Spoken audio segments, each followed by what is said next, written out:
శుభోదయం.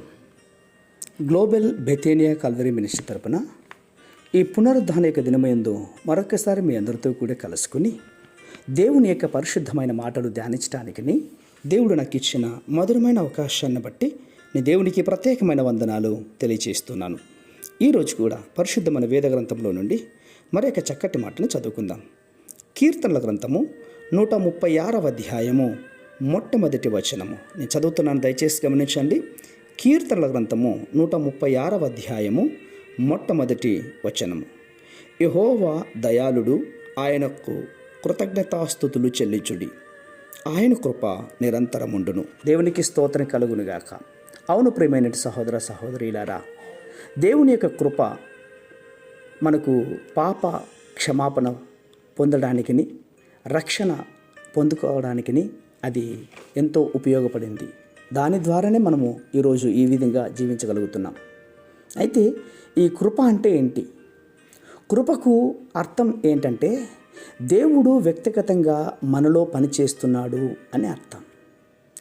మనలను మనము రక్షించుకోవడానికి ప్రయత్నించిన మనల్ని రక్షించడానికి దేవుని సహాయం కావాలి. అది కృప.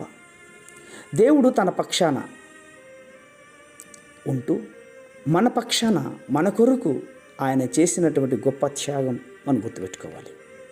అది మనం విశ్వసించాలి, నమ్మాలి. ప్రియులారా, యేసుక్రీస్తును సొంత రక్షకునిగా అంగీకరించినటువంటి వ్యక్తి క్రైస్తవ మత వ్యవస్థ ఎందును మతాచారంలోను పద్ధతిలోను వ్యక్తిగతంగా సంపూర్ణంగా ఆయనందు జీవిస్తాడు.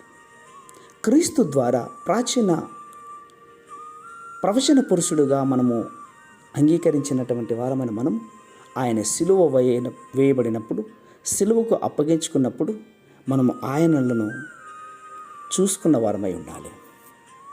మొదటి ఆదాము నుండి వచ్చినటువంటి శాపం ఈ సిలువ మీద ఆయన ముగించాడు. అవును, ఆదాము యొక్క తొలి కుమారుడు జన్మించినట్లుగానే మనము కూడా క్రీస్తులో నూతన జన్మాన్ని పొందుకోవడానికి ఇష్టపడాలి. దేవుని కుమారుడైన యేసుక్రీస్తు మానవ అవతారినిగా ఈ లోకానికి వచ్చి 33 సంవత్సరాలు ఎలా జీవించాడో ఈరోజు ఆయన్ని సాదృశ్యంగా తీసుకొని బ్రతకాలి. ఆయన సిలువ వేయబడ్డాడు, చంపబడ్డాడు, సమాధి చేయబడ్డాడు, ఆదివారం రోజున పునరుద్ధానుడయ్యాడు. అలాంటి నూతన బలమును, శక్తిని ఈ మాటలు వింటున్న వారందరికీ కూడా అనుగ్రహించబడాలి అంటే మనం నమ్మాలి. అదే కృప.